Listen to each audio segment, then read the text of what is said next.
नमस्कार, SBT news में आपका स्वागत है। पेश है 29 जुलाई शुक्रवार दोपहर 1:15 बजे राजस्थान की 15 बड़ी खबरें।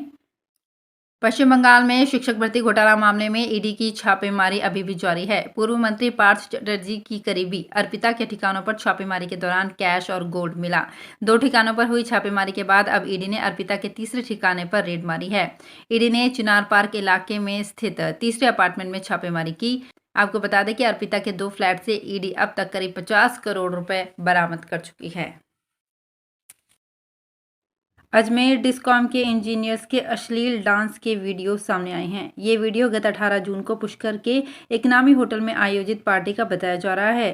पार्टी ऐसे स्तर के इंजीनियर ने अपने रिटायरमेंट के पहले दी थी, जिसमें 11 जिलों से आए इंजीनियर्स एवं कर्मचारी शामिल हुए थे। लेकिन इतने दिनों बाद ये वीडियो आपसी विवाद के बाद सामने आए हैं। डांस और शराब पार्टी के वीडियो को लेकर डिस्कॉम के इंजीनियर्स एवं कर्मचारियों में खासी चर्चा है। पार्टी में शामिल कुछ इंजीनियर्स ने बताया कि पार्टी में वीडियो बनाए जाने पर मनाही थी, मगर मदहोश होने के बाद वीडियो बनाए गए। अजमेर डिस्कॉम एमडी NS निर्माण ने मामले की जाँच कर कार्यवाही की बात कही है।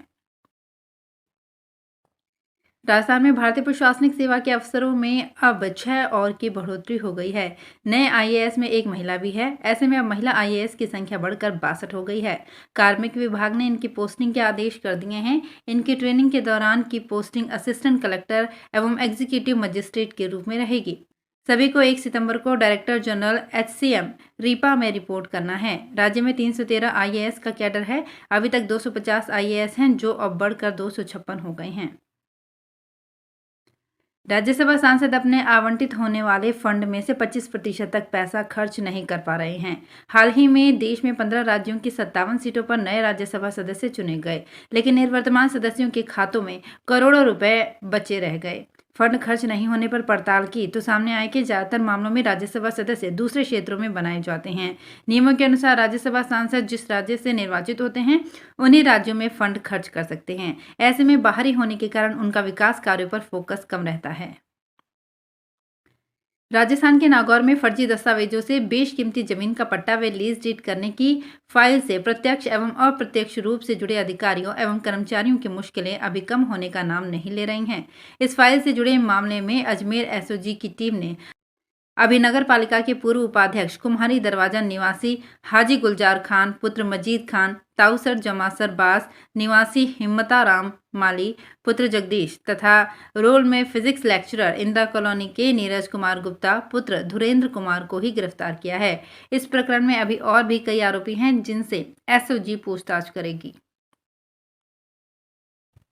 राजस्थान के official beauty pageant miss Rajasthan 2022 में टॉप 28 फाइनलिस्ट में वागड़ के सरौदा गांव की रहने वाली खुशी भट्ट ने अपनी जगह बनाई है। खुशी ने बताया कि मिस राजस्थान के ऑडिशन उदयपुर और जयपुर में हुए, जहां से टॉप 51 लड़कियों को सिलेक्ट किया गया। टॉप 51 का जयपुर में इंटरव्यू राउंड हुआ।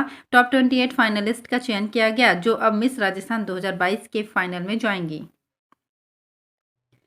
प्रधानमंत्री फसल बीमा योजना के लिए अजमेर जिले में खरीफ 2022 की फसलों की बीमा की 31 जुलाई अंतिम तिथि है। इसके लिए बाजरा, उड़द, कपास, मूंगफली, ग्वार, ज्वार, मक्का, मूंग एवं तिल फसलें शामिल की गई हैं। कृषि विभाग के उपनिदेशक जितेंद्र सिंह शक्तावत ने बताया कि प्रधानमंत्री फसल बीमा योजना के अजमेर जिले में क्रियान्वयन के लिए Bajaj alliance general insurance company limited को राज्य सरकार ने अधिकृत किया है।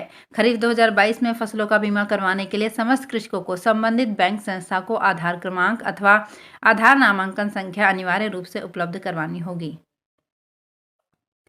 बूंदी जिले के हिंडौली में CM अशोक गहलोत की 30 जुलाई को प्रस्तावित की सभा में 50,000 लोगों के आने का लक्ष्य है। सभा स्थल के पास भोजनशाला बनाई गई है, जिसमें हलवाइयों सहित 100 जनों की टीम भोजन तैयार कर रही है। व्यवस्था से जुड़े पूर्व सरपंच कन्हैया लाल गुर्जर, ग्यारसी लाल गुर्जर, राधेश्याम गुर्जर, प्रकाश गुर्जर ने बताया कि ग्रामीणों के लिए सभा समाप्ति के बाद सभा स्थल के पास 200-200 फुट के 10 काउंटर बनाए हैं। भोजन वाटरप्रूफ पंडाल के नीचे कराया जाएगा। गहलोत हेलीकॉप्टर से आकर सीधे सभा स्थल पर जाएंगे। राजस्थान में तबादलों का इंतजार कर रहे तृतीय श्रेणी शिक्षकों को शिक्षा विभाग ने झटका दिया है। इस साल इस ग्रेड के तबादले नहीं होंगे। पहले कहा जा रहा था कि तृतीय श्रेणी तबादले के जिले के अंदर होंगे, लेकिन अब ऐसा नहीं होगा। हालांकि अन्य कैडर की तबादला सूचियां जारी हो सकती है। सबसे पहले संयुक्त निदेशक, उप निदेशक एवं जिला शिक्षा अधिकारियों की तबादला सूचियां जारी हो सकती है। इसके बाद स्कूल व्याख्याता, वरिष्ठ अध्यापक और गैर शैक्षिक स्टाफ की लिस्ट आएगी।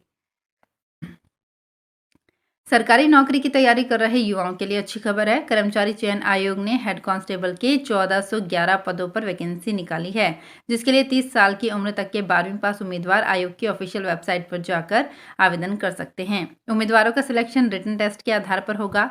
कांस्टेबल के पदों पर जनरल कैटेगरी के उम्मीदवार की आयु कम से कम 21 साल और अधिक से अधिक 30 साल होनी चाहिए। वहीं रिजर्व कैटेगरी के उम्मीदवार को सरकारी नियमों के अनुसार आयु सीमा में छूट दी गई है। नागरिक उड्डयन महानिदेशालय ने 1 अप्रैल से 5 जुलाई के बीच वाहनों में गड़बड़ियों के बाद उड़ानों पर प्रतिबंध लगाया है। इसके तहत स्पाइस जेट की मुंबई की उड़ान गुरुवार को निरस्त कर दी गई थी। साथ ही शुक्रवार से 31 जुलाई तक मुंबई, दिल्ली, कानपुर और वाराणसी के लिए विमान कंपनी ने अपनी सभी उड़ानें निरस्त कर दी है। इससे यात्रियों को काफी परेशानी का सामना करना पड़ रहा है। स्पाइस जेट के कई विमानों में तकनीकी खामी आने के बाद 8 सप्ताह के लिए उड़ानों पर रोक लगा दी गई है। ऐसे में आशंका जताई जा रही है कि गोरखपुर से स्पाइस जेट की उड़ानें आगे भी प्रभावित हो सकती हैं। दौसा जिले के पशुपालकों के लिए खुशखबरी है कि जयपुर डेयरी ने दूध के खरीद मूल्य में 3 रुपये प्रति लीटर की बढ़ोतरी करने की घोषणा की है। इस बढ़ोतरी के बाद अब दूध उत्पादकों को 55% प्रति लीटर के हिसाब से भुगतान हो सकेगा। ये घोषणा गुरुवार को जयपुर में आयोजित हुए सरस डेयरी के एक कार्यक्रम में CMD सुषमा अरोड़ा ने की। इस घोषणा का दौसा व जयपुर जिले के 2,25,000 दुग्ध उत्पादकों को फायदा होगा। टोंक जिले में 5-6 दिन से रुक रुक कर हो रही बारिश से हजारों हेक्टेयर में पानी भर गया है। इसके चलते फसलें गलने का खतरा बढ़ गया है। इसको लेकर किसान चिंतित हो रहे हैं। गौरतलब है कि जिले में इस साल खरीफ फसल की बुआई 2,60,000 हेक्टेयर से ज़्यादा हुई है। फसलों की बुआई के समय से ही बारिश अच्छी हो रही है। किसानों को लग रहा था कि इस साल खरीफ की फसल अच्छी होगी, लेकिन एक सप्ताह से रोजाना बारिश का दौर बना हुआ है। बारिश भी इतनी हो रही है कि हजारों हेक्टेयर खरीफ फसल पानी में डूब गई है। इससे किसानों को फसल बर्बाद होने का खतरा सता रहा है। बाघों की बढ़ती आबादी के बीच राजस्थान के रणथंभौर से अगले 2 माह में 5 टाइगर शिफ्ट किए जाएंगे।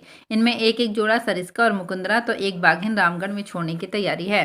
अभी रणथंभौर में करीब 80 बाघ हैं, जबकि सरिस्का में करीब 26 हैं। अब तीनों टाइगर रिजर्व ने chief wild life warden Arindam Tomar से इसकी मांग की है। वहीं रणथंभौर के फील्ड डायरेक्टर ने सप्ताह भर पहले पेरीफेरी यानी गांव तक घूम रहे 15 टाइगर का संकट टालने के लिए इन्हें दूसरे रिजर्व में छोड़ने की बात कही है। विदेश यात्रा शुरू करने के लिए जरूरी इमिग्रेशन की प्रक्रिया के दौरान यात्री को अपने पासपोर्ट पर महज एक स्टैंप के लिए IGI एयरपोर्ट पर 6 घंटे का इंतजार करना पड़ रहा है। इमिग्रेशन से जुड़ी प्रक्रिया में लगने वाले लंबे समय को लेकर यात्रियों में नाराजगी व्याप्त है। इमिग्रेशन के दौरान लगने वाले समय व अन्य समस्याओं को लेकर यात्री अब ट्वीट कर नाराजगी जता रहे हैं। इस मामले में दिल्ली एयरपोर्ट संचालन से जुड़ी एजेंसी डायल का कहना है कि इस संबंध में इमिग्रेशन अधिकारियों से बातचीत की जाएगी। डायल ने शिकायत करने वाले यात्रियों को भी सलाह दी है कि वे अपने स्तर पर इमिग्रेशन ब्यूरो से शिकायत करें। तो फिलहाल इस बुलेटिन में इतना ही। फिर हाजिर होंगे कुछ और बड़ी खबरों के साथ। अगर आप भी अपने आसपास की छोटी बड़ी और महत्वपूर्ण खबरों से अपडेट रहना चाहते हैं तो सब्सक्राइब कीजिए हमारे चैनल SPT न्यूज को और प्रेस कीजिए बेल आइकन पर।